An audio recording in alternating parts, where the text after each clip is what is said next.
Salam Planter Indonesia, Assalamualaikum warahmatullahi wabarakatuh.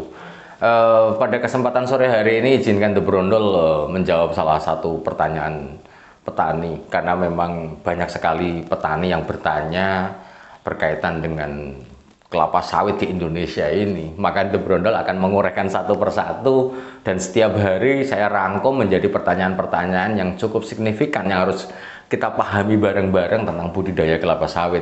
Salah satu contohnya adalah seorang petani bertanya, kunci sukses mengelola gambut itu apa sih Pak Pendi? Saya beri lahan gambut sekitar 5 hektar, kemudian saya tanami kelapa sawit, sampai dengan hari ini kok produksinya kok nggak naik-naik, padahal pupuknya sudah saya berikan, pengelolaan sudah mumpuni, namun kok tidak baik-baik saja gitu Pak Pendi.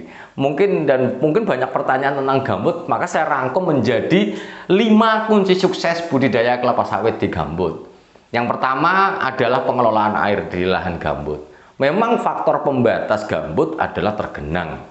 Ketika lahan gambut bisa dikelola dengan yang pengeringan ataupun drainase yang sangat baik, maka bahwa gambut akan memberikan produktivitas yang sangat baik.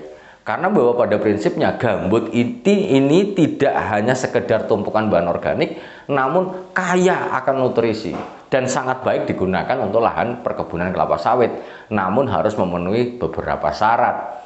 Nah, ketika syarat air ini tidak terpenuhi, artinya bahwa memang di gambut adalah ketika dia hujan deras, maka ketika tergenang, maka faktor pembatas inilah yang menyebabkan, genangan inilah yang menyebabkan tanaman kelapa sawit menjadi produktivitas akan menurun, bahkan sampai taraf letal atau kematian, karena memang kelapa sawit tidak bisa tumbuh dalam kondisi genangan. Kemudian yang paling penting lagi adalah bagaimana pengelolaan adanya tanggul sungainya. Ketika kita memiliki gambut, di dalam kita harus bisa meminimalisir adanya air luapan dari luar yang akan menggenangi di lahan gambut kita. Kalau misalnya kita tidak bisa mengelola di lahan misalnya hujan sedikit airnya meluap ke lahan kita, ini menjadi masalah, sekali lagi masalah genangan. Kemudian bagaimana juga menjaga air ataupun pengamatan air juga penting, karena bahwa air ini ketika dalam kondisi yang kemarau, kering kerontang, maka gambut juga akan mudah terbakar. Dan sekali lagi ketika kondisinya tidak ada air, maka gambut akan mudah terjadinya penurunan muka gambut itu sendiri, yang nanti akan kita bahas di nomor 4. Kemudian yang kedua, pola Pak Pendi, pola pemupukan. Apakah pola pemupukan di gambut dan di mineral itu sama? Jawabannya adalah tidak. Di mineral itu pola pemupukannya lebih lebar, pemilihan jenis pupuknya. Karena bahwa di dalam mineral, di lahan mineral bisa kita memilih yang bereaksi agak asam atau netral. Sebagai pilihan misalnya nitrogen, apakah kita pakai ZA atau kita pakai urea. Kemudian kita bisa di fosfatnya, kita bisa memilih TSP, SP36 yang bereaksi agak asam, atau kita memilih rock fosfat yang bereaksi agak basa. Maka di dalam pola pemupukan gambut, maka yang harus kita pilih adalah pupuk-pupuk yang kemungkinan besar akan membaiki gambut itu sendiri, bukan menambah parah kondisi gambut. Sebagai contoh, kondisi gambut sudah asam, maka kita menghindari pupuk-pupuk yang memiliki reaksi asam. Apa saja Pak Pen? Yang pertama, nitrogen, maka kita menghindari ZA. Mungkin di kawasan para petani gambut, Pak Pen, kalau pakai urea nanti akan tumbang sebagainya, sudah kita bahas juga. Urea atau ZA itu, di dalam urea atau ZA sudah kita bahas. Kalau kita misalnya menggunakan ZA, kondisi gambut sudah asam. Kalau kita pakai ZA, yang terjadi adalah 2 kali pengasaman. Asam gambut ditambah dengan ZA yang meningkatkan keasaman dari tanah itu sendiri, keasaman dari gambut itu sendiri. Maka kita hindari itu. Kemudian dari sumber fosfat, jadi kita harus menggunakan ureanya. Kemudian kalau sumber fosfat, kita juga SP36, TSP juga memiliki reaksi agak asam. Ketika kita gunakan, juga menambah keasaman gambutnya. Jadi pakai apa Pak Pendi? Maka kita pilih pupuk-pupuk yang bereaksi tidak asam, yaitu apa? Rock fosfat sebisa mungkin. Kemudian kalau kalium tidak ada pilihan lain, KCl. Kemudian kalau di dalam magnesiumnya, pakai kisrit apa pakai dolomit?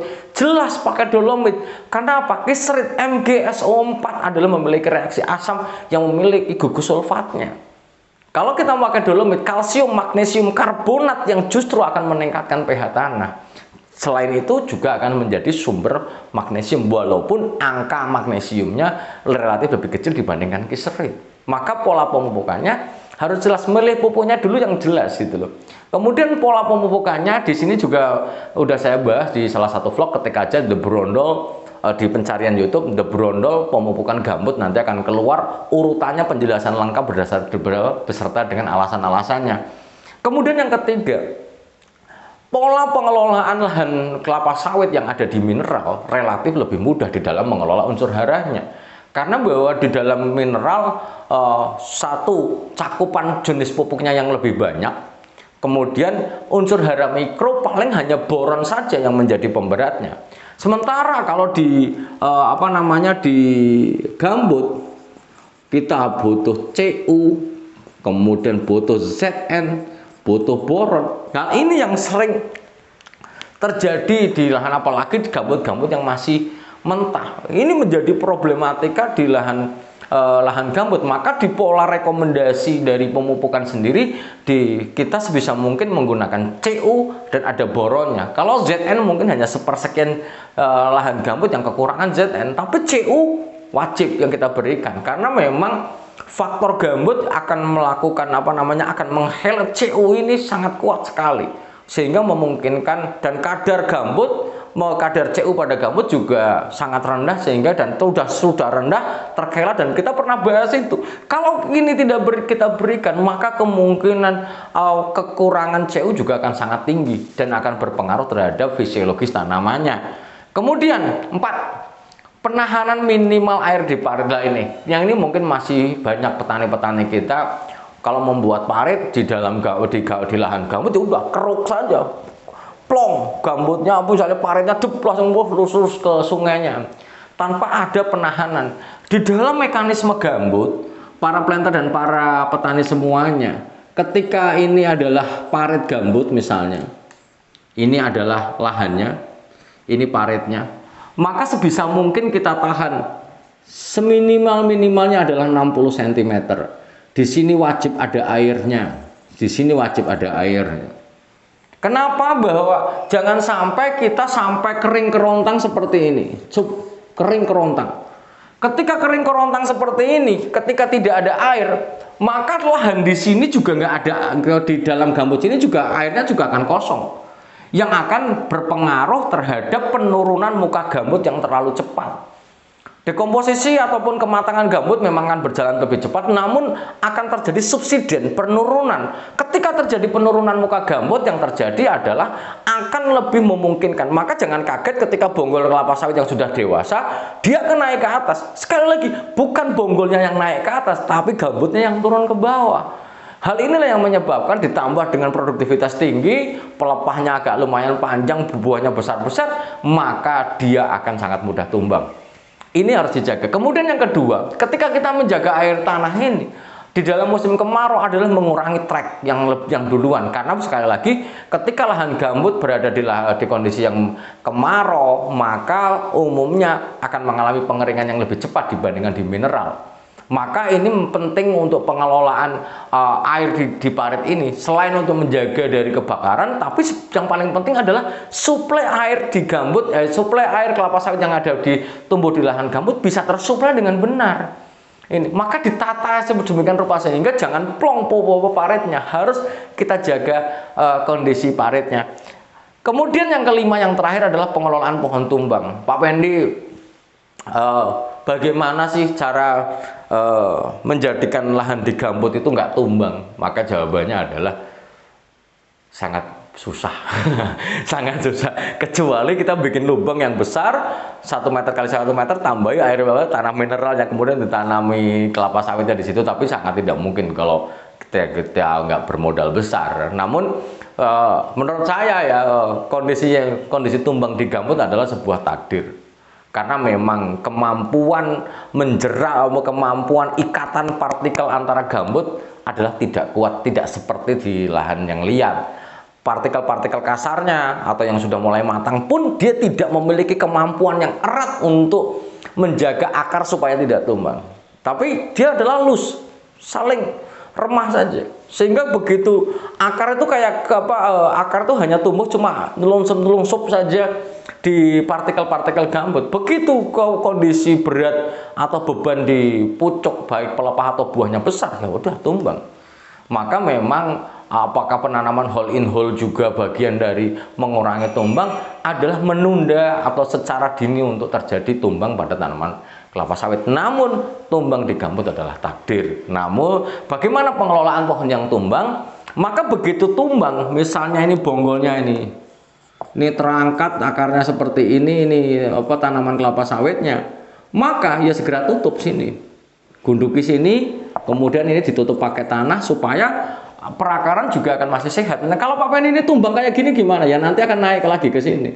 Dia akan bangkit sendiri. Karena kembali lagi bahwa tanaman kelapa sawit memiliki sifat yang namanya fototropisme yang akan mendekati matahari, akan mengejar matahari. Dia akan naik ke atas lagi.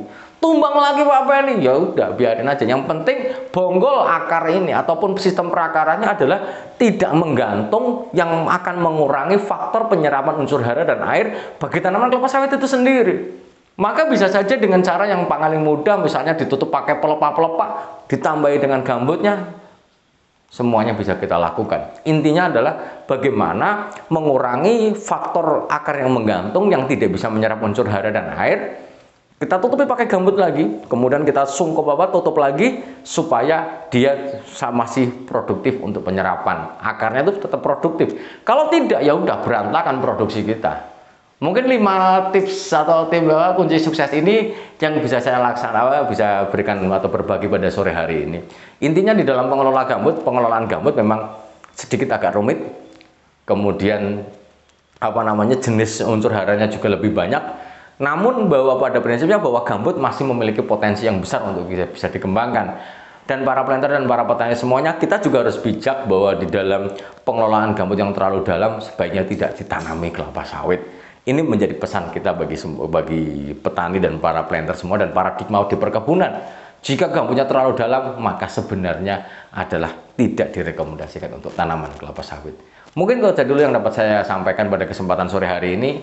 Semoga Allah memberikan kesehatan dan kebahagiaan tanpa syarat, memberikan semangat bagi kita, semangat bagi para petani kelapa sawit Indonesia. Sehat selalu bagi Anda di rumah dan kepada saudara kita di rumah. Terima kasih. Salam planter Indonesia. Assalamualaikum warahmatullahi wabarakatuh.